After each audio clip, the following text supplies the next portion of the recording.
ഈ വീഡിയോയിൽ കുറേ നിർണായകമായിട്ടുള്ള ജിയോ പൊളിറ്റിക്കൽ ഡെവലപ്മെൻറ്റ്സ് ആണ്. പ്രത്യേകിച്ച് കാനഡ പറഞ്ഞാൽ കാനഡ ഒരു മാസത്തിന് മുമ്പ് തന്നെ Canadian prime minister Mark Carney America visit ചെയ്ത് വൈറ്റ് ഹൗസിൽ ട്രംപിനെ കണ്ട് സംസാരിച്ചിട്ട് ഒക്കെ പോകുന്നതാണ്. പക്ഷേ പിന്നീട് അമേരിക്കയുടെ ഭാഗത്തു നിന്ന് ഒരു നീക്കുപോക്ക് ഉണ്ടായില്ല. അപ്പോൾ അതുകൊണ്ട് കാനഡ ഇപ്പോൾ പറഞ്ഞുകൊണ്ടിരിക്കുന്നത് പറഞ്ഞാൽ ഞങ്ങൾ ഫോറിൻ പ്രോഡക്റ്റ് അമേരിക്കയുമായിട്ട് മാത്രം ഡിപ്പെൻഡ് ചെയ്തുകൊണ്ടുള്ള ഒരു വ്യാപാരത്തിലേക്ക് ഞങ്ങൾ നീങ്ങുന്നില്ല. അമേരിക്കൻ പ്രോഡക്റ്റുകൾ കാനഡയ്ക്കുള്ളിലേക്ക് വരുമ്പോഴത്തേക്കും ഞങ്ങൾ വീണ്ടും താരിഫ് നിർണ്ണയിക്കാൻ പോവാണ്, താരിഫ് ചുമത്താൻ പോവാണ്. അപ്പോൾ അങ്ങനത്തെ കുറച്ച് സ്റ്റേറ്റ്മെൻറ്റുകളൊക്കെ പറഞ്ഞിട്ടുണ്ട്. അപ്പോൾ അതിലുപരിയായിട്ട് കാനഡ അവരുടെ ട്രേഡ് എക്സ്പാൻഷൻ എന്നുള്ള നിലയിൽ മറ്റുള്ള രാജ്യങ്ങളുമായിട്ട് ട്രേഡ് ചെയ്യാനാണ് തീരുമാനിക്കുന്നത്. എസ്പെഷ്യലി ഇന്ത്യ, അതേപോലെ ചൈന, ഇതേപോലത്തെ രാജ്യങ്ങളുമായിട്ടൊക്കെ അവരുടെ ട്രേഡ് എക്സ്പാൻഷൻ അതാണ് അവർ പദ്ധതി ഇട്ടിരിക്കുന്നത്. അപ്പോൾ അത് ആ ഒരു വാർത്ത പുറത്ത് വന്ന പാടെ ഡൊണാൾഡ് ട്രംപ് ഭയങ്കരമായിട്ടുള്ള ദേഷ്യത്തിൽ ഒരു വലിയ നീണ്ട സോഷ്യൽ മീഡിയ പോസ്റ്റ് ഇട്ടിട്ടുണ്ടായിരുന്നു. ആ പോസ്റ്റിൽ 1911 റൊണാൾഡ് റീഗനെ കുറിച്ചൊക്കെ ഇതിനകത്ത് പറയുന്നുണ്ട്, പുള്ളിക്കാരൻ വിമർശിക്കുന്നുണ്ട്. അതിലുപരിയായിട്ട് കാനഡയെ നമ്മൾ പണ്ട് തൊട്ടേ, അതായത് ഈ റൊണാൾഡ് റീഗന്റെ കാലം തൊട്ടേ നമ്മൾ സെക്യൂരിറ്റി കൺസേൺ, നാഷണൽ സെക്യൂരിറ്റിയുടെ ഭാഗമായിട്ട് കാനഡയെ നമ്മൾ ട്രസ്റ്റ് ചെയ്ത് മുന്നോട്ട് പോയിരുന്നതാണ്. പക്ഷേ എന്തുകൊണ്ടോ അവർ നമ്മളോട് നീതി പുലർത്തിയില്ല. അതായത് കാനഡയിലൂടെ അമേരിക്കയുടെ ഉള്ളിലേക്ക് ഈ മറ്റേ മരുന്ന് കച്ചവടം നടത്തുകയും അതിലൂടെ തന്നെ നമ്മുടെ രാജ്യത്തിന്റെ യുവാക്കളെ വല്ലാത്ത രീതിയിൽ ആ മരുന്ന് ബാധിച്ചു എന്നുള്ള രീതിയിലുള്ള സ്റ്റേറ്റ്മെന്റുകളൊക്കെ പുള്ളി പറയുന്നുണ്ട്. അതാണ് പുള്ളി ഇൻഡയറക്റ്റായിട്ട് ഉദ്ദേശിക്കുന്നത്. അത് കഴിഞ്ഞ പാടെ കാനഡയ്ക്ക് ഞാൻ 400% താരിഫ് ഇടാൻ പോവുകയാണെന്നുള്ള ഒരു ഭീഷണിയുമായിട്ടാണ് ട്രംപ് ഇപ്പോൾ വന്നിരിക്കുന്നത്. ട്രംപിനെ കൊണ്ട് ആകെ ചെയ്യാവുന്ന ഒരു പണിയാണ് ഈ താരിഫ്. ഈ ഡോളർ ബേസ്ഡ് എക്കോണമി ആയതുകൊണ്ട് അതിലേക്ക് ഈ വ്യാപാരം നടത്തുമ്പോഴത്തേക്കും കുറച്ച് വരുമാനം, കുറച്ച് ലാഭം കിട്ടും, കുറച്ച് റവന്യൂ കിട്ടും. അതുകൊണ്ടാണ് ആൾക്കാർ യു എസ് എ എന്ന് പറഞ്ഞുകൊണ്ടിരിക്കുന്നത്. ഡൊണാൾഡ് ട്രംപ് അപ്പോൾ അതിനെ ഒരു ആയുധമായിട്ട് ഉപയോഗിക്കുന്ന ഒരു രംഗമാണ് നമുക്കിപ്പോൾ കാണാൻ കഴിയുന്നത്. ട്രംപ് പദവിയിൽ വന്ന ദിവസം തൊട്ട് പറഞ്ഞുകൊണ്ടിരിക്കുന്ന വാക്കാണ് താരിഫ്. ഈ താരിഫ് കൊണ്ട് തന്നെയാണ് ഇപ്പോൾ തൊട്ടടുത്ത അയൽ രാജ്യമായിട്ടുള്ള കാനഡയ്ക്ക് ഈ ഭീഷണിയുമായിട്ട് ഇപ്പം ഡൊണാൾഡ് ട്രംപ് വന്നിരിക്കുന്നത്. നമ്മളതിപ്പോൾ എന്തോ ആയിക്കോട്ടെ, കാനഡയാണ് അവർ തൊട്ടടുത്ത അയൽവാസികളെ അടിക്കൂ പിടിക്കൂ, നിങ്ങൾ പാടും, എന്തെങ്കിലും ചെയ്യും. അതായത് നമ്മൾ കാനഡയുമായിട്ട് ഒരു ഫ്രീ ട്രേഡ് എഗ്രിമെന്റ് നടത്താൻ പറ്റുമോ എന്നുള്ളതാണ് നമ്മൾ ശ്രമിക്കുന്നത്. അതൊരു സൈഡിൽ നിൽക്കെ ഈ മരുന്ന് കച്ചവടവുമായിട്ട് ബന്ധപ്പെട്ട് ഇപ്പം ഏറ്റവും കൂടുതൽ വെനിസുലയിലേക്കാണ് ഇപ്പോൾ ഫോക്കസ് കൂടുതൽ മാറിയിരിക്കുന്നത്. Department of war Peter Hegseth, war secretary, പുള്ളിക്കാരൻ പറഞ്ഞിരിക്കുന്നത് വെനിസുലയെ ടാർഗറ്റ് ചെയ്യുന്നുണ്ട്, എല്ലാ ബോട്ടുകളെയും ടാർഗറ്റ് ചെയ്യുന്നുണ്ട്. അതിന് പ്രധാനപ്പെട്ട കാരണമായിട്ട് പറയുന്നത് ട്രംപിന്റെ അഡ്മിനിസ്ട്രേഷൻ, ട്രംപ് തന്നെ ഒരു ഉത്തരവ് കൊടുത്തിരിക്കുകയാണ്. അതായത് മരുന്നുകളുമായിട്ട് അമേരിക്കയോട് അടുക്കാൻ സാധ്യതയുള്ള എല്ലാ ബോട്ടുകളെയും അടിച്ച് തകർത്ത് കളയൂ എന്നുള്ളൊരു ഉത്തരവാണ് ഡൊണാൾഡ് ട്രംപ് കൊടുത്തിരിക്കുന്നത്. അതിനോടൊപ്പം പുള്ളിക്കാരൻ ഒരു വാചകം കൂടി കൂട്ടിച്ചേർത്തിട്ടുണ്ട്. നിങ്ങൾ ഓരോ ബോട്ട്, ഈ കാറ്റഗറിയിൽപ്പെടുന്ന ഒരു ബോട്ട് നശിപ്പിക്കുമ്പോൾ 25,000 അമേരിക്കൻ യുവാക്കളെ നിങ്ങൾ രക്ഷപ്പെടുത്തുന്നു. അതായത് ഈ മരുന്ന് മാഫിയകളുടെ കയ്യിൽ നിന്നും ഈ മരുന്നുകൾക്ക് അടിമയായി തീരുന്ന ഈ യുവജനതയായിട്ടുള്ള 25,000 യുവാക്കളെ നിങ്ങൾ രക്ഷപ്പെടുത്തുന്നു എന്നുള്ള സ്റ്റേറ്റ്മെന്റും കൂടി പുള്ളി പറഞ്ഞു വെക്കുന്നുണ്ട്. അപ്പോൾ വെനിസുല ഓൾറെഡി പല കാര്യങ്ങളാൽ ടാർഗറ്റഡ് ആണ്. കൂടുതൽ വെനിസുലയുടെ കാര്യത്തിലേക്ക് കൺസേൺ രേഖപ്പെടുത്തുന്നതാണ് മനസ്സിലാക്കാൻ പറ്റുന്നത്. അപ്പോൾ ഇതെന്തായാലും ഒരു റെജീം ചേഞ്ചിലേക്ക് അവസാനിപ്പിക്കാനുള്ള ഒരു സാഹചര്യമാണ് ഏറ്റവും കൂടുതൽ കാണുന്നത്. അമേരിക്കയുടെയും യൂറോപ്യൻ യൂണിയന്റെയും ഈ 19ാം ഘട്ട സാങ്ഷൻ വന്നതിനെ തുടർന്ന് ക്രൂഡ് ഓയിൽ പ്രൈസ് ഇപ്പം നിലവിൽ $62 പെർ ബാരലായിട്ട് ഉയർന്നിരിക്കുകയാണ്. ഇതിനു മുമ്പ് $50 പെർ ബാരലായിട്ട് താഴ്ന്നിരുന്നതാണ്. ഒരു 45 to 60 ഡേയ്സിനുള്ളിൽ ഈ ക്രൂഡ് ഓയിലിന്റെ പ്രൈസ് 82 അതായത് 82 മുതൽ 85 ആ ഒരു റേഞ്ചിലേക്ക് ഉയരാനുള്ള സാധ്യത ഏറ്റവും കൂടുതലാണ്. അപ്പോൾ ഇത് അടുത്തൊരു 3 മാസം കൊണ്ട് ഇതേ സ്ഥിതിയിൽ പോവുകയാണെന്നുണ്ടെങ്കിൽ, ഈ സാങ്ഷൻസും ഇതുമായിട്ടൊക്കെ ബന്ധപ്പെട്ട വിഷയങ്ങൾ ഇതേപോലെ ഈ ഒരു ഗ്ലോബൽ സിറ്റുവേഷൻ തുടരുകയാണെന്നുണ്ടെങ്കിൽ ഇതാണ് സാധ്യത. ഒരു 90 ബാരൽ 95 ബാരലൊക്കെ ആവാനുള്ള സാധ്യതയുണ്ട് അടുത്ത ഒരു 90 ദിവസത്തിനുള്ളിൽ. ഇപ്പം ഇന്ത്യയെ സംബന്ധിച്ചിടത്തോളം ഇന്ത്യയിൽ ക്രൂഡ് ഓയിൽ പ്രൈസ് ഉയർന്നാലും താഴ്ന്നാലും നമ്മളെ ബാധിക്കില്ല എന്ന് നമ്മൾ പ്രതീക്ഷിക്കാം. കാരണം എന്താ വെച്ചാൽ കുറഞ്ഞ സമയത്തും ഓയിൽ കമ്പനികൾ നമ്മൾക്ക് വില കുറച്ചൊന്നും തന്നിട്ടില്ല. അപ്പോൾ അതുകൊണ്ട് തന്നെ സെൻട്രൽ ഗവൺമെന്റിന് അത് ഉയർത്താനുള്ള അവകാശം തന്നെ ഇല്ല. കാരണം ഇത് പ്രൈവറ്റ് ഓയിൽ കമ്പനികളാണ് ഇന്ത്യക്കുള്ളിൽ കാര്യങ്ങളൊക്കെ ഡീൽ ചെയ്യുന്നത്. അപ്പോൾ അതുകൊണ്ട് തന്നെ ഇപ്പം ക്രൂഡ് ഓയിൽ പ്രൈസ് ഉയർന്നു എന്ന് പറഞ്ഞിട്ട് ഇന്ത്യക്കുള്ളിൽ പ്രൈസ് ഉയർത്താനുള്ള സാധ്യത വളരെ കുറവാണ്. കാരണം ഓയിൽ പ്രൈസ് കുറഞ്ഞിരിക്കുമ്പോൾ അതിൻ്റെയും ബെനിഫിറ്റ് ഈ ഓയിൽ കമ്പനികളും ഇതേപോലെ ഗവൺമെന്റ് തന്നെയാണ് മുന്നോട്ട് നയിക്കുന്നത്. ഇതുപോലെ ഗവൺമെന്റും പ്രൈവറ്റ് കമ്പനികളും തന്നെയാണ് അതിന്റെ ബെനിഫിറ്റ് എടുക്കുന്നത്. അപ്പോൾ അതുകൊണ്ട് തന്നെ ഉയർന്നാലും അത് പൊതുജനങ്ങളെ ബാധിക്കാതിരിക്കണം എന്നാണ് നമുക്ക് പറയാനുള്ളത്. എന്നാൽ ഡൊണാൾഡ് ട്രംപിന്റെ ഇഗ്നോറൻസ് മൂലം ഉണ്ടാകുന്ന ഈ രീതിയിലുള്ള തീരുമാനങ്ങൾ റഷ്യക്ക് ഒരു ജാക്ക് പോട്ടാണ്. അങ്ങനെ തന്നെയാണ് റഷ്യ കരുതുന്നത്. പണ്ട് 2 ബാരൽ വിൽക്കുമ്പോൾ കിട്ടുന്ന പൈസ ഇപ്പോൾ 1 ബാരൽ വിറ്റാൽ കിട്ടും. അതാണ് മനസ്സിലാക്കേണ്ടത്. ഇപ്പൊ തന്നെ നിങ്ങൾ നോക്കൂ, 46-45 എന്നുള്ള റേഞ്ചിലാണ് റഷ്യയുടെ ക്രൂഡ് വാങ്ങാൻ യൂറോപ്യൻ യൂണിയൻ ഒരു പ്രൈസ് ക്യാപ്പ് നിശ്ചയിച്ചിരുന്നത്. ഇപ്പോഴത്തെ ക്രൂഡിന്റെ പ്രൈസ് ഉയരുന്നുണ്ട്, 62 ആയി. ഇപ്പൊ തന്നെ നോക്കുക, നല്ല രീതിയിലുള്ള വ്യത്യാസം. ബാരലിന് $80 കടക്കുമ്പോഴത്തേക്കും എന്താണ്, 1 ബാരൽ വിൽക്കുമ്പോൾ തന്നെ 2 ബാരലിന്റെ പൈസയാണ് കിട്ടുന്നത്. അപ്പോൾ ഇത് റഷ്യക്ക് ജാക്ക് പോട്ടാണ്. ഇപ്പം റഷ്യ എടുത്ത് ഓയിൽ വാങ്ങിക്കുന്നത് ഇന്ത്യ മാത്രമല്ല, റഷ്യക്ക് വേറെയും രാജ്യങ്ങളുണ്ട്. അവരുമായിട്ടുള്ള സപ്ലൈ ഒക്കെ റഷ്യ കൂട്ടും. അപ്പോൾ ഇത് ശരിക്കും പറഞ്ഞാൽ ഇത് അമേരിക്കയുടെയും യൂറോപ്യൻ യൂണിയന്റെയും ഒരു ഇഗ്നോറൻസ് എന്ന് വേണമെങ്കിൽ പറയാം. യൂറോപ്യൻ യൂണിയൻ ഒരുപക്ഷെ അമേരിക്കയുടെ പ്രഷർ കൊണ്ട് ചെയ്തതാവാം. കാരണം 18 തവണ സാങ്ഷൻ ഇട്ടിട്ടും ഫലം കാണാത്ത കൊണ്ടാണല്ലോ 19ാമത്തെ സാങ്ഷൻ ഇടേണ്ടി വരുന്നത്. ഇതും ഫലം കാണുമോ എന്നുള്ളത് കണ്ടറിയണം. ഇതിനു മുമ്പ് നമ്മൾ പബ്ലിഷ് ചെയ്തിരുന്ന വീഡിയോയിൽ പറഞ്ഞിട്ടുണ്ടായിരുന്നു ഇന്ത്യയുടെ നിലപാട് ഇതുവരെ പുറത്തു വന്നിട്ടില്ല എന്നുള്ളത്. അപ്പോൾ ഇന്ത്യയുടെ നിലപാട് 2 പേര് പുറത്ത് പറഞ്ഞിട്ടുണ്ട്. ആ 2 പേരിൽ ഒന്ന് കമേഴ്ഷ്യൽ മിനിസ്റ്റർ പീയൂഷ് ഗോയലും 2 എക്സ്റ്റേണൽ അഫയേഴ്സ് മിനിസ്റ്റർ ജയശങ്കറും. ഇവരുടെ 2 പേരുടെയും പ്രാഥമികമായിട്ട് വന്നിട്ടുള്ള റെസ്പോൺസ് ആണ് ഞാനിവിടെ പറയുന്നത്. അതിൽ കമേഴ്ഷ്യൽ മിനിസ്റ്റർ പീയൂഷ് ഗോയൽ പറയുന്നത് വളരെ വ്യക്തമാണ്. അതായത് അമേരിക്കയുമായിട്ട് വ്യാപാര ബന്ധവും കാര്യങ്ങളൊക്കെ വേണം എന്ന് പറഞ്ഞിട്ട് അമേരിക്ക ഞങ്ങളുടെ തലയിൽ തോക്ക് ചൂണ്ടിയിട്ട് നീ ഇവിടെ നിന്ന് വാങ്ങിക്കൂ, നീ ഇവിടെ നിന്ന് വാങ്ങിക്കരുത്, നീ ഇന്ന സാധനം വാങ്ങൂ, ഇങ്ങനെയൊന്നും ഒരു രാജ്യത്തിൻ്റെ അടുത്തും പറയാൻ പാടില്ല. ഞങ്ങൾക്കറിയാം ഞങ്ങൾക്ക് എന്ത് ചെയ്യണം എന്നുള്ളത്. ഞങ്ങളുടെ രാജ്യത്തിൻ്റെ നീഡാണ്. അതായത് ഇത് ലോകത്തിലെ ഏറ്റവും വലിയ പോപ്പുലേറ്റഡ് കൺട്രിയാണ് ഇന്ത്യ. അപ്പോൾ അതുകൊണ്ട് എനർജി നീഡ് ആവശ്യമുണ്ട്. അതുകൊണ്ട് ഞങ്ങൾ എനർജി പർച്ചേസ് നടത്തുന്നു. അത് വില കുറച്ച് എവിടെ നിന്ന് കിട്ടുന്നുണ്ടോ അത് ഞങ്ങൾ എത്ര നാൾ വേണമെങ്കിലും പർച്ചേസ് ചെയ്യും. ഇന്ത്യയുടെ സ്വന്തം താല്പര്യത്തിലാണ് കാര്യങ്ങൾ ചെയ്യുന്നത്. അല്ലാതെ ഞങ്ങളെ ആരും ഇങ്ങനെ തോക്ക് ചൂണ്ടി ഭീഷണിപ്പെടുത്തണ്ട എന്നാണ് പീയൂഷ് ഗോയൽ പറഞ്ഞു വെച്ചിരിക്കുന്നത്. ഇതിൽ നിന്ന് എന്താണ് വായിച്ചെടുക്കാൻ പറ്റുന്നത് പറഞ്ഞാൽ അമേരിക്കയുടെ ചൊൽപ്പടിക്ക് ഞങ്ങൾ വഴങ്ങില്ല എന്നാണ് മനസ്സിലാക്കാൻ പറ്റുന്നത്. ഇനി എക്സ്റ്റേണൽ അഫയേഴ്സ് മിനിസ്റ്റർ ജയശങ്കർ പറഞ്ഞിരിക്കുന്നത് വളരെ വ്യക്തമാണ്. അതായത് ഇന്ത്യയെ മാത്രം എക്സ്റ്റേണൽ അഫയേഴ്സ് മിനിസ്റ്റർ ജയശങ്കർ ചോദിച്ചിരിക്കുന്നത് why only India, why not European Union, why not UK, why not other NATO nations, ഇങ്ങനെയുള്ള രീതിയിലുള്ള സ്റ്റേറ്റ്മെന്റുകളാണ് എക്സ്റ്റേണൽ അഫയേഴ്സ് മിനിസ്റ്റർ ജയശങ്കർ ചോദിച്ചിരിക്കുന്നത്. അതായത് വളരെ വ്യക്തമാണ് റഷ്യൻ ഓയിലുമായിട്ട് ബന്ധപ്പെട്ട് എന്താണ് പറയാനുള്ളത് എന്നുള്ളത് പല വേദികളിലായിട്ട് പറഞ്ഞു പോയിട്ടുണ്ട്. അതുകൊണ്ട് റഷ്യൻ ഓയിൽ വാങ്ങുന്നതിൽ നിന്നും ഇന്ത്യ പിന്നോട്ട് പോകുന്ന ഏർപ്പാടില്ല. അതാണ് മനസ്സിലാക്കാൻ വരുന്നത്. ഇതാണ് ഗവൺമെന്റിന്റെ തീരുമാനമായിട്ട് ഇതുവരെ നമ്മളുടെ മുന്നിലുള്ള ഡേറ്റ. റിലയൻസ് ഇൻഡസ്ട്രീസ് പറഞ്ഞിരിക്കുന്നത് അവർക്ക് കുറച്ച് സംശയമുണ്ടായിരുന്നു. അതായത് ഇന്ത്യൻ ഗവൺമെന്റ് എന്ത് തീരുമാനമെടുക്കും, കാരണം ഇത് സാങ്ഷൻ ആണല്ലോ. അപ്പോൾ സാങ്ഷനെതിരെ എങ്ങനെ പ്രതികരിക്കും എന്നുള്ളതിലൊക്കെ ഒരു ഡൗട്ട് ഉണ്ടായിരുന്നു. അപ്പോൾ അതുകൊണ്ടാണ് അവരുടെ അടുത്ത് ചോദിച്ച സമയത്ത് അവർ ആ ഒരു ടൈം ലൈനിൽ അവരുടെ മുന്നിലുണ്ടായിരുന്ന ആ ഒരു ഫാക്ട് അനുസരിച്ചുള്ള ഡിസിഷൻസ് ആണ് അവർ പറഞ്ഞത്. പക്ഷേ ഇപ്പോൾ അവർ ഒന്നുകൂടെ ഉറപ്പിച്ച് പറഞ്ഞിരിക്കുകയാണ്. അതായത് ഈ 2 എക്സ്റ്റേണൽ അഫയേഴ്സ് മിനിസ്റ്ററുടെയും അതുപോലെ കമേഴ്ഷ്യൽ മിനിസ്റ്ററുടെയും സ്റ്റേറ്റ്മെന്റിന് ശേഷം റിലയൻസ് പറഞ്ഞിരിക്കുന്നത് ഇന്ത്യയിലെ നിലവിലെ ഗവൺമെന്റ് ഞങ്ങളടുത്ത് ഒരു രീതിയിലുള്ള അഭിപ്രായ പ്രകടനങ്ങളും നടത്തിയിട്ടില്ല. അതുകൊണ്ട് സ്റ്റേറ്റസ് കോ തുടരും. സ്റ്റേറ്റസ് കോ തുടരും എന്ന് പറഞ്ഞു കഴിഞ്ഞാൽ റഷ്യൻ ഓയിൽ ഇപ്പൊ എങ്ങനെയാണോ വാങ്ങിച്ചുകൊണ്ടിരിക്കുന്നത് അതേപോലെ തന്നെ വാങ്ങിക്കും എന്നാണ് പറഞ്ഞിരിക്കുന്നത്. ഇന്ത്യയുടെ നിലപാടിലാണ് ഉറച്ചു നിൽക്കുക.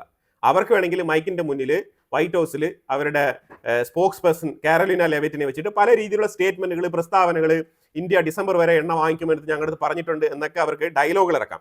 ഇന്ത്യ ആർക്കും ഒരു രീതിയിലുള്ള ഉറപ്പും കൊടുത്തിട്ടില്ല എന്നാണ് കമേഴ്ഷ്യൽ മിനിസ്റ്ററിന്റെ സ്റ്റേറ്റ്മെന്റിൽ നിന്നും വ്യക്തമാകുന്നത്.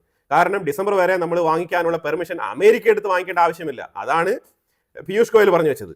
കറക്റ്റായിട്ട് അമേരിക്കയുടെ സ്റ്റേറ്റ്മെന്റിനെ, വൈറ്റ് ഹൗസിൽ നിന്ന് വന്ന സ്റ്റേറ്റ്മെന്റിനെ ഗണ്ണിച്ചുകൊണ്ടാണ് പീയൂഷ് ഗോയൽ പറഞ്ഞിരിക്കുന്നത്. വളരെ വ്യക്തമാണ്, ക്ലിയർ കട്ടായിട്ടുള്ള മെസ്സേജുകളാണ് കൊടുത്തിരിക്കുന്നത്. ഇത് കഴിഞ്ഞാൽ നമ്മൾ നോക്കിക്കഴിഞ്ഞാൽ ഇപ്പൊ ജപ്പാനെ നോക്കിക്കോളൂ. ജപ്പാനെയും ഇവർ ഭീഷണിപ്പെടുത്തുന്നുണ്ട്.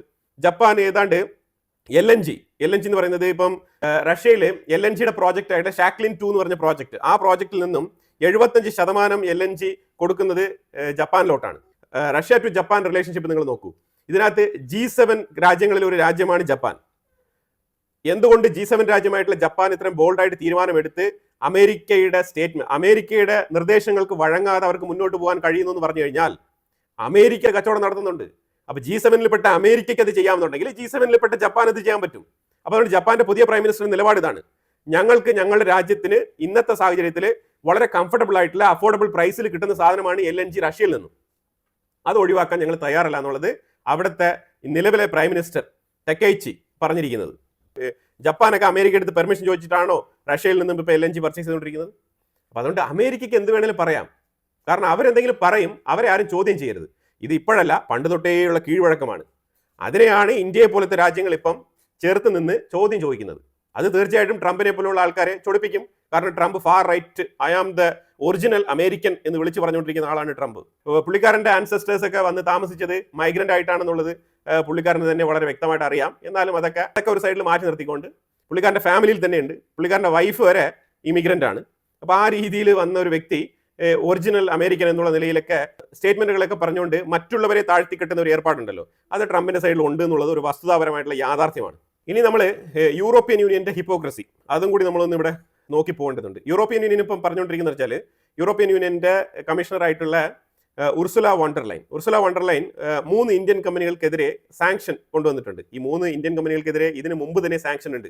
അമേരിക്കയിൽ ജോ ബൈഡൻ ഭരണകൂടം ഇറങ്ങി പോകുന്നതിന് ഒരു മാസത്തിന് മുമ്പ് സാങ്ഷൻ അപ്ലൈ ചെയ്തിരുന്ന കമ്പനികളാണ്. സെയിം 3 കമ്പനികൾക്ക് മുകളിലാണ് യൂറോപ്പ് ഇപ്പം സാങ്ഷൻസ് ഏർപ്പെടുത്തിയിരിക്കുന്നത്. ഇത് അമേരിക്കയുടെ കണ്ണിൽ പൊടിയിടാനും അമേരിക്കയുടെ നിർബന്ധത്തിന് വഴങ്ങിയും ഇന്ത്യയുമായിട്ട് എന്തെങ്കിലുമൊക്കെ ചെയ്യണമല്ലോ, ആ ഒരു പേരിന് വേണ്ടി ചെയ്യുന്ന ഒരു സാങ്ഷൻ ആയിട്ടാണ് എനിക്കിത് മനസ്സിലാക്കാൻ പറ്റിയത്. പക്ഷേ എന്നാലും ഇന്ത്യയെ സംബന്ധിച്ചിടത്തോളം അത് ഇരട്ടത്താപ്പായിട്ട് മാത്രമേ കാണാൻ കഴിയൂ.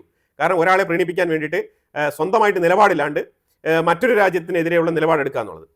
അപ്പോൾ ഇതിനവർ എടുത്ത നിലപാടെന്ന് വെച്ചാൽ യൂറോപ്പിനെ സംബന്ധിച്ചിടത്തോളം അവർക്ക് സ്വന്തമായിട്ട് തീരുമാനം എടുക്കാനുള്ള റൈറ്റ് ഉണ്ട്. കാരണം അവർ പറയുന്നത് വെച്ചാൽ as per American based report അനുസരിച്ച് ഈ 3 കമ്പനികളും റഷ്യയ്ക്ക് ആയുധം ഉൽപ്പാദിപ്പിക്കാനും ഇൻഡസ്ട്രിയൽ ഡെവലപ്മെന്റിന് വേണ്ടിയിട്ടുള്ള സ്പെയർ പാർട്സുകൾ നൽകുന്നു എന്നുള്ളതാണ് അവരുടെ പരാതി.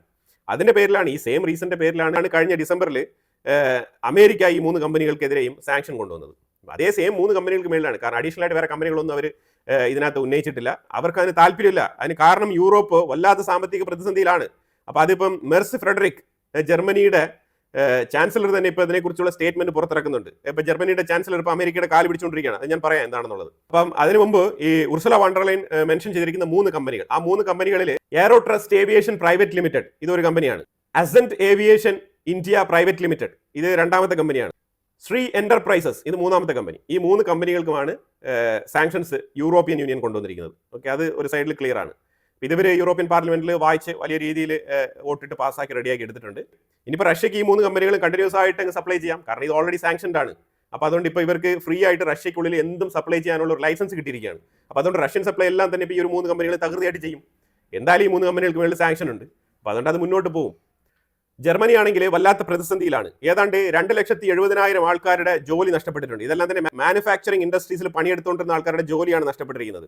25,000 കമ്പനികൾ അടച്ചുപൂട്ടിയിട്ടുണ്ട്. 25,000 കമ്പനികൾ. ഇതെല്ലാം തന്നെ ലാസ്റ്റ് 1.5 ഇയറിൽ നടന്ന വിഷയങ്ങളാണ്.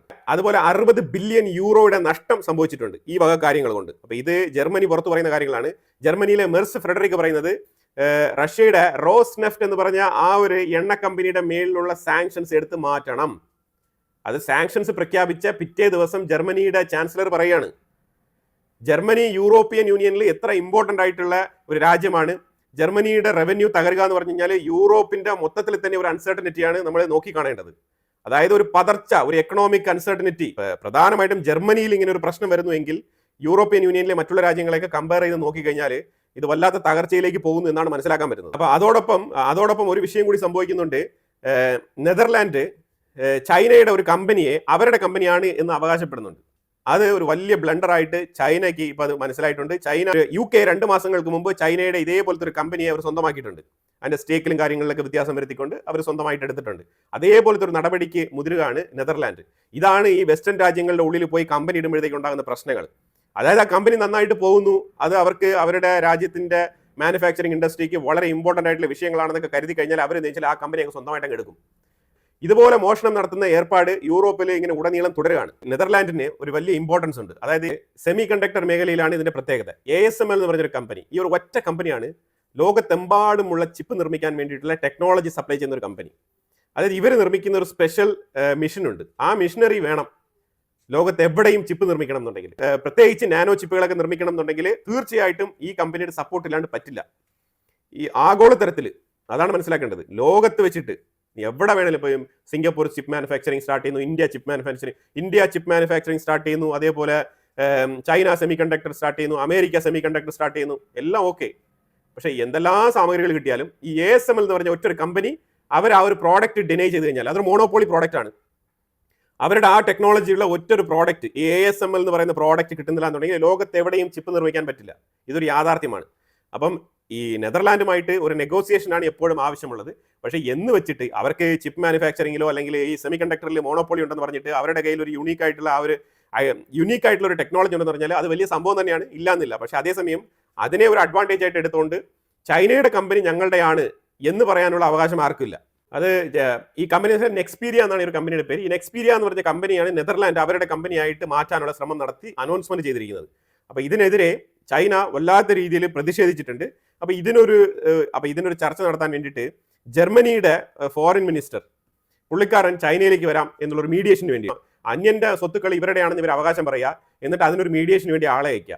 ചൈന പറഞ്ഞു ഇവിടെ ഒന്നാമത്തെ കാര്യം ടൈമില്ല, നിങ്ങൾ അഥവാ വരുന്നെങ്കിൽ നിങ്ങൾ വന്നോളൂ, റെഡ് കാർപ്പറ്റ് ഒന്നുമില്ല. ജർമ്മനിയുടെ ഫോറിൻ മിനിസ്റ്ററിന് റെഡ് കാർപ്പറ്റ് ഒന്നുമില്ല. പിന്നെ ഈ വാങ് ഈ എന്ന് പറഞ്ഞ ചൈനയുടെ ഫോറിൻ മിനിസ്റ്ററുമായിട്ട് വേണമെങ്കിൽ ഒരു 5 മിനിറ്റ് സംസാരിക്കാം. അതെന്ന് പറഞ്ഞാൽ ചായ കുടിക്കുന്ന ടൈമോ അല്ലെങ്കിൽ ഭക്ഷണം കഴിക്കുന്ന ഒരു ബ്രേക്ക് ടൈമോ ആ ടൈമിൽ വേണമെങ്കിൽ ഒരു 5 മിനിറ്റ് സംസാരിക്കാനുള്ള ഒരു പെർമിഷൻ ഞങ്ങൾ ഒരുക്കി തരാം. പിന്നെ അടുത്ത വിഷയം എന്ന് പറഞ്ഞാൽ ഇവിടെ വരുന്നതിന് മുമ്പ് ഈ നെതർലാൻഡുമായിട്ട് സംസാരിച്ച് യൂറോപ്യൻ യൂണിയന് ഈ നെതർലാൻഡിന്റെ എക്സ്പീരിയ കമ്പനിയെ ഓൺ ചെയ്യാനുള്ള ആ ശ്രമവുമായിട്ട് ബന്ധപ്പെട്ട് എന്താണ് നിലപാടെന്നുള്ളത് വ്യക്തമായിട്ട് നിങ്ങളുടെ ആ ഒരു വലിയ കൂട്ടായ്മ ഉണ്ടല്ലോ യൂറോപ്യൻ യൂണിയന്റെ, അതിൻ്റെ ഉള്ളിൽ നിങ്ങൾ സംസാരിച്ച് ചർച്ച ചെയ്ത് തീരുമാനിച്ചിട്ട് ഇവിടെ വന്നാൽ മതി. അതായിരിക്കും നല്ലത്. അല്ലാതെ ഇവിടെ വരിക പോവുക ഇതിനുള്ള ടൈം ഞങ്ങൾക്ക് ഇല്ല എന്നാണ് പറഞ്ഞിരിക്കുന്നത്. ഇത് ജർമ്മനി ചൈനയിൽ നിന്നും കിട്ടിയ ഇൻസൾട്ട് ആയിട്ടാണ് കരുതുന്നത്. അപ്പൊ അതുകൊണ്ട് തന്നെ അങ്ങോട്ടും ഇങ്ങോട്ടും ഒരു മീഡിയേഷൻ നടത്താൻ വേണ്ടിയിട്ട് ശ്രമിച്ച ഒരു ശ്രമം പകുതി വഴിയിൽ പരാജയപ്പെട്ട് നിൽക്കുകയാണ് ഇപ്പോൾ. ചൈന ഇതിനെ തുടർന്ന് യൂറോപ്യൻ യൂണിയനിൽപ്പെട്ട ഒരു രാജ്യങ്ങൾക്കും ഈ വാഹനങ്ങൾ നിർമ്മിക്കുന്നതുമായിട്ട് ബന്ധപ്പെട്ട ഒരു ചിപ്പ്, ആ ഒരു ചിപ്പ് ഇപ്പം കയറ്റുമതി ചെയ്യുന്നില്ല എന്ന് തീരുമാനിച്ചു. ഇത് തീരുമാനിച്ചതോടുകൂടി ജർമ്മനിക്കുള്ളിൽ നിർമ്മിക്കുന്ന മാനുഫാക്ചറിങ് ചെയ്യുന്ന വാഹനങ്ങളുടെ മാനുഫാക്ചറിങ് തന്നെ നിർത്തിവെച്ചിരിക്കുകയാണ് ഇപ്പോൾ ജർമ്മനി. കാരണം ആ രീതിയിൽ തടസ്സപ്പെട്ടിരിക്കുകയാണ്. കാരണം ഒരു പ്രധാനപ്പെട്ട ചിപ്പ് ചൈനയാണ് ജർമ്മനിയിലേക്കൊക്കെ കയറ്റി അയച്ചുകൊണ്ടിരിക്കുന്നത്. അതിപ്പോൾ തടസ്സപ്പെട്ടിരിക്കുന്ന അവസ്ഥയാണ്. ഈ മെയിനായിട്ട് ജർമ്മനി മീഡിയേഷന് പോകാനുള്ള കാരണം തന്നെ ഈ ചിപ്പാണെന്നാണ് പറയുന്നത്. ഈ ചിപ്പ് കിട്ടിക്കഴിഞ്ഞാലാണ് ഇതിന്റെ കാരണമുള്ളത്. പക്ഷേ നെതർലാൻഡിന്റെ കയ്യിൽ ഇതിന്റെ വേറൊരു സ്വിച്ചും കൂടി ഉണ്ട്. അതാണ് ASML കൊടുക്കുന്ന ഒരു ടെക്നോളജി. പക്ഷേ ഇപ്പം നിലവിൽ ASMLന്റെ ആ ടെക്നോളജി ചൈനക്കുള്ളിലുണ്ട്. ഈ മിഷനുമായിട്ട് ബന്ധപ്പെട്ട് എന്തെങ്കിലും സർവീസ് മേഖലയിലുള്ള സപ്പോർട്ടൊന്നും ഇനി നെതർലാൻഡ് കൊടുക്കില്ല. അപ്പോൾ ആ രീതിയിലാണ് കാര്യങ്ങളുടെ മുന്നോട്ട് പോക്ക്. അപ്പോൾ ഇപ്പം നെതർലാൻഡും ജർമ്മനിയും ചൈനയുമായിട്ട് ഉരുത്തിരിഞ്ഞു വരുന്ന പുതിയൊരു ഗെയിമാണ് ഇപ്പം ഞാനിവിടെ പറഞ്ഞു വെച്ചത്. ഇതൊക്കെ ജർമ്മനിയുടെ മാനുഫാക്ചറിംഗ് ഇൻഡസ്ട്രിയെ ബാധിക്കുന്ന വിഷയങ്ങളാണ്. 60 ബില്യൺ യൂറോയുടെ നഷ്ടം രേഖപ്പെടുത്തിയിട്ടുണ്ടെന്നുള്ള സ്റ്റേറ്റ്മെന്റുകളൊക്കെ ഗവൺമെന്റ് പുറത്തിറക്കിയത്. ഇതാണ് ജർമ്മനിയുടെ ചാൻസലർ മെർസ് ഫ്രെഡറിക്. ഞങ്ങൾ ഓൾറെഡി തന്നെ വളരെ കഷ്ടപ്പാടിലാണ് മുന്നോട്ട് പോകുന്നത്. അപ്പോൾ ആ സാഹചര്യത്തിൽ റോസ്നെഫ്റ്റ് പോലത്തെ റഷ്യയുടെ എണ്ണ കമ്പനികൾക്ക് മേലിൽ സാങ്ഷൻ കൊണ്ടുവരുന്നതിലൂടെ വരാൻ പോകുന്ന ഈ ഒരു മഞ്ഞുകാലം, ഈ ഒരു വിന്റർ സീസണിൽ ഞങ്ങൾക്ക് വളരെയധികം എനർജി ആവശ്യമുണ്ട്, അതും കുറഞ്ഞ പ്രൈസിന് തന്നെ ആവശ്യമുണ്ട്. അപ്പോൾ ഈ സാഹചര്യത്തിൽ ഇപ്പം ഇട്ടിരിക്കുന്ന ഒരു സാങ്ഷൻ, പ്രത്യേകിച്ച് ഈ റോസ്നെഫ്റ്റ് പോലത്തെ സ്ഥാപനങ്ങളുടെ മേലിൽ ഇട്ടിരിക്കുന്ന സാങ്ഷൻസ് എടുത്ത് മാറ്റാൻ വേണ്ടിയിട്ട് അമേരിക്കയുടെ കാല് പിടിച്ചുകൊണ്ടിരിക്കുന്ന മെർസ് ഫ്രെഡറിക്. ഇപ്പം അമേരിക്ക അനുവദിക്കുന്നില്ല എന്നുണ്ടെങ്കിൽ യൂറോപ്പ് സ്വന്തമായിട്ട് ഒരു തീരുമാനം എടുക്കും. കാരണം ഈ മെർസ് ഫ്രെഡറിക്കും മാക്രോണും സ്റ്റാർമർ ഇവരെല്ലാം കൂടി ചേർന്നിട്ട് ഒരു തീരുമാനം എടുത്തിട്ട് റഷ്യയുടെ റോസ്നെഫ്റ്റിന്റെ ഓയിൽ അവർ വാങ്ങിക്കുക തന്നെ ചെയ്യും. ഇതാണ് സംഭവിക്കാൻ പോകുന്നത്. അപ്പോൾ അതുകൊണ്ട് ഇപ്പുറത്തെ സൈഡിൽ വാങ്ങിച്ചുകൊണ്ടിരിക്കുന്ന ഇന്ത്യയും അവർക്ക് തടയാൻ കഴിയില്ല, എതിർത്തൊന്നും പറയാനുമില്ല എന്നുള്ളതാണ്. ഇനി ഇതിനെ തുടർന്ന് വരുന്ന 26-27 ദിവസങ്ങളിലായിട്ട് ഈ മാസം ഒക്ടോബർ ജർമ്മനിയുടെ ഒരു ടീം ഇന്ത്യ സന്ദർശിക്കുകയാണ്. യൂറോപ്യൻ യൂണിയന്റെ തന്നെ ടീമാണ്, ജർമ്മനിയുടെ മാത്രമല്ല. ഇന്ത്യ യൂറോപ്യൻ യൂണിയൻ സ്പെഷ്യലി ജർമ്മനിയുമായിട്ടൊക്കെ ബന്ധപ്പെട്ട വ്യാപാര ബന്ധങ്ങളെക്കുറിച്ചുള്ള ചർച്ച നടത്താൻ വേണ്ടിയാണ് വരുന്നത്. പക്ഷേ ഇത് വരുന്നതിന് പല ഉദ്ദേശങ്ങളുണ്ടാവാം. അവർ വന്നിട്ട് ഇന്ത്യ എടുത്ത് റിക്വസ്റ്റ് ചെയ്തിട്ട് നിങ്ങൾ റഷ്യയെ വീക്കൻ ചെയ്യാൻ വേണ്ടിയിട്ട് യൂറോപ്യൻ സൈഡിൽ നിൽക്കണം, കാരണം റഷ്യ അഗ്രസീവായിട്ട് ഞങ്ങളെ ആക്രമിക്കുന്നു എന്നുള്ള നിലയിലൊക്കെ പറയാനുള്ള സാധ്യതയുണ്ട്. തീർച്ചയായിട്ടും ആ റിക്വസ്റ്റുകളൊക്കെ വെക്കും.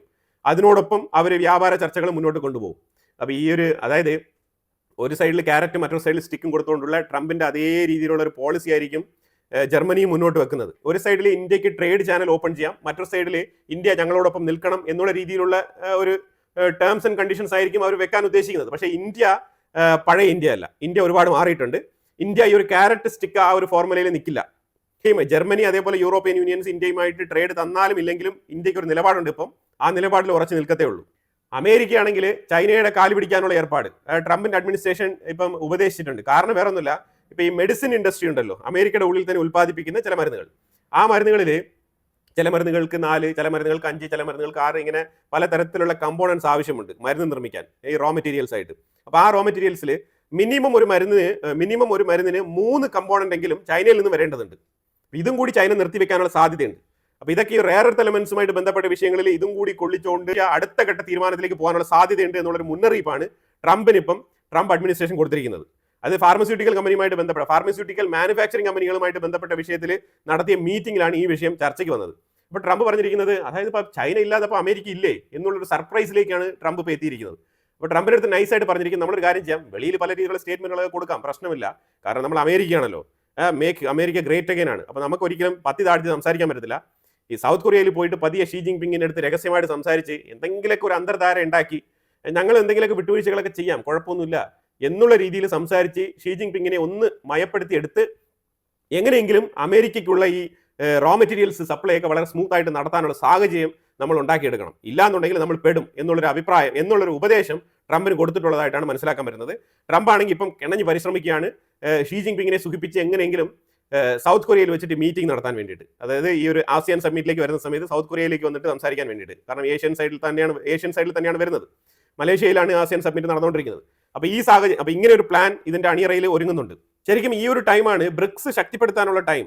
റഷ്യയ്ക്കും ചൈനയ്ക്കും ഇന്ത്യക്കും കിട്ടിയിരിക്കുന്ന ഒരു ഗോൾഡൻ ഓപ്പർച്യൂണിറ്റിയാണ്. ഈ ഒരു ഓപ്പർച്യൂണിറ്റി ബ്രിക്സ് രാജ്യങ്ങൾ വളരെ കൃത്യമായിട്ട് ഉപയോഗപ്പെടുത്തി കഴിഞ്ഞാൽ ഈ ബ്രിക്സിനെ വെച്ചുകൊണ്ട് മാത്രമേ ട്രംപിന്റെ മേളിൽ ഒരു പ്രഷർ അപ്ലൈ ചെയ്യാൻ പറ്റുള്ളൂ. അപ്പോൾ ഇത് വെറുതെ ഇങ്ങനെ പറഞ്ഞുകൊണ്ടിരിക്കുന്നതിന് പകരം ഇടയ്ക്കിടയ്ക്ക് ചില അനൗൺസ്മെന്റുകൾ, പ്രഖ്യാപനങ്ങൾ എല്ലാം നടത്തിക്കൊണ്ട് ബ്രിക്സ് കുറച്ചുകൂടെ ശക്തമായിട്ട് മുന്നോട്ട് വരണം. എന്നാൽ മാത്രമാണ് അമേരിക്കയുടെ സൈഡിലേക്ക് ഒരു പ്രഷർ കൊടുത്ത് ബാലൻസ് ചെയ്ത് നിർത്താൻ പറ്റുക. ഇതെൻ്റെ ഒരു അഭിപ്രായമാണ്. യൂറോപ്യൻ യൂണിയൻ ആണെന്നുണ്ടെങ്കിൽ ഉക്രൈന് ഫണ്ട് കൊടുക്കാൻ വേണ്ടിയിട്ട് റഷ്യയിൽ നിന്ന് മോട്ടിച്ച പൈസ ഉണ്ടല്ലോ, അതിലൊരു 140 ബില്യൺ യൂറോ കൊടുക്കാമെന്നുള്ള തീരുമാനമൊക്കെ എടുത്ത് വെച്ചിരുന്ന സാഹചര്യത്തിൽ സെലൻസ്കി അതിനെ ലോണായിട്ട് അക്സെപ്റ്റ് ചെയ്യുന്നില്ല എന്ന് പറഞ്ഞ അവസരത്തിൽ ഇപ്പം ആ ചർച്ച, ഇപ്പം ആ ഒരു ഫണ്ട് കൊടുക്കുന്ന വിഷയം യൂറോപ്യൻ യൂണിയൻ ഹോൾഡ് ചെയ്ത് വെച്ചിരിക്കുകയാണ്. അതിപ്പോൾ കൊടുക്കുന്നില്ല. ഇനി അതിന് പകരം അടുത്ത് വേറെ അതിനെ തുടർന്ന് സെലൻസ്കി ഉടനെ പരാതിയുമായിട്ട് വന്നിട്ടുണ്ട്. സെലൻസ്കി ആണെങ്കിൽ പല പബ്ലിക് ഫോറമിൽ ഇപ്പം യൂറോപ്യൻ യൂണിയനിൽ സംസാരിക്കാൻ പോകുന്നെങ്കിൽ പറയുന്ന വിഷയം എന്ന് പറഞ്ഞാൽ നമുക്ക് തരാമെന്ന് പറഞ്ഞ ഫണ്ട് ഇതുവരെ തന്നിട്ടില്ല, റഷ്യൻ ഫണ്ട് ഫ്രീസ് ചെയ്തത്, അതായത് ഈ മോഷണം നടത്തി വെച്ചിരിക്കുന്ന പൈസ, ഈ മോട്ടിച്ച് വെച്ചിരിക്കുന്ന പൈസ ഞങ്ങൾക്ക് തരാമെന്ന് പറഞ്ഞിട്ട് തന്നില്ല എന്നുള്ള പരാതിയാണ് രേഖപ്പെടുത്തുന്നത്. എന്ത് ലജ്ജാകരമാണ് നോക്കും. ഇപ്പൊ പുതിയ പ്രഖ്യാപനം, അതായത് European investment bank 300 million euro ഇപ്പം ഇമീഡിയറ്റ് ആയിട്ട് കൊടുക്കാമെന്ന് പറഞ്ഞിട്ടുണ്ട്. അതുപോലെ തന്നെ നോർവേ 150 മില്യൺ യൂറോ അവരും കൂടി കൊടുക്കാമെന്ന് പറഞ്ഞിട്ടുണ്ട്. നോർവേയൊക്കെ വലിയ വാഗ്ദാനങ്ങൾ കൊടുത്ത രാജ്യമാണ് ഉക്രൈനെ സപ്പോർട്ട് ചെയ്യാൻ വേണ്ടിയിട്ട്. കാരണം അവർക്ക് ഈ റഷ്യ ഉക്രൈൻ യുദ്ധത്തിൽ ഏറ്റവും കൂടുതൽ ലാഭം എണ്ണക്കച്ചവടം നടത്തി ഉണ്ടാക്കിയ രാജ്യങ്ങളിൽ ഒന്നാണ് നോർവേ. അപ്പോൾ അതുകൊണ്ട് സമാധാനമാണ് അവരുടെ മുഖമുദ്ര എന്നൊക്കെ പറയുന്നുണ്ടെങ്കിലും പല രാജ്യങ്ങളിലും സമാധാനം നടത്താൻ വേണ്ടിയിട്ട് മുൻപന്തിയിൽ നിൽക്കുന്ന രാജ്യമാണ് നാറ്റോ. പക്ഷേ യുദ്ധം വന്നു കഴിയുമ്പോൾ അവർക്ക് അവരുടേതായിട്ടുള്ള ലാഭം കിട്ടിയിട്ടുണ്ട്. യുദ്ധത്തിൽ നിന്നാണെങ്കിലും അവർ പൈസ ഉണ്ടാക്കിയിട്ടുണ്ട്. ആ പൈസയിൽ ഏതാണ്ട് 2.5% കൊടുക്കാമെന്നൊക്കെ പറഞ്ഞിട്ടുണ്ട് ഉക്രൈന് വേണ്ടിയിട്ട്. അപ്പോൾ എന്തായാലും 150 മില്യൺ യൂറോ കൊടുക്കാനാണ് ഇപ്പോൾ സമ്മതിച്ചിരിക്കുന്നത്. ഇനി ആ ഫണ്ട് കിട്ടിയാൽ കിട്ടി, അത് മാത്രമേ ഇപ്പോൾ പറയാനുള്ളൂ. ഇതിനെ തുടർന്ന് നമ്മൾ അഫ്ഗാനിസ്ഥാൻ്റെ വിഷയമുണ്ട്, അതുപോലെ തന്നെ ഇസ്രായേൽ ഗാസയുമായിട്ട് ബന്ധപ്പെട്ട വിഷയങ്ങളുണ്ട്. അതൊക്കെ തന്നെ ഞാൻ അടുത്ത വീഡിയോയിൽ അപ്ലോഡ് ചെയ്യാം. ഇതിനെക്കുറിച്ചുള്ള അഭിപ്രായങ്ങൾ കമന്റ് ബോക്സിൽ രേഖപ്പെടുത്തുക. കൂടുതൽ വാർത്തകളുമായിട്ട് അടുത്ത വീഡിയോയിൽ വരാം. Thank you so much.